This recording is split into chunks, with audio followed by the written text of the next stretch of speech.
Spanish bread kayo. Ang ulam namin for today ay malunggay. Ulam for today ay tubig Malunggay. at asin. Oo, na nilagyan ng malunggay. Yun ang ulam namin for today. Nag-uulam din ba kayo nito, guys? Oh. Sarap to, lalo na kung may tuyo. O kaya itlog na prito. Tinapa pa nga dyan. Oo nga, meron pa nga. Saka tuyo pa. Siguro po kayo, laga mo na lang sa tinapa. Weh, Ilang sa tinapa? What's that gusto mo kayo? tinapay, lalaga. Yun. Ha? Ikaw ba naman kayo doon? Di. Inalaga yun ah. Yeah. Ay, hindi ka pa nga nakainom, ganun. Tuyo na lang, may tuyo ako dyan eh.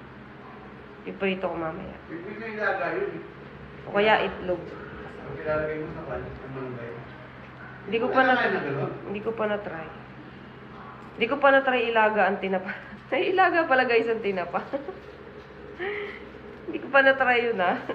Ang alam ko lang piniprito yun, tsaka sinasama minsan sa mga gata. Tari yun, hindi. Ilaga talaga?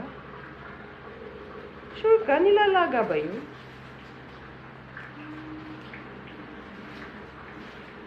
Prito at saka panlagay lang yun sa ano, pansahog sa gata. Ang alam ko. Yun, nakatikim na ako ng sinahog sa gata. Sarap yun.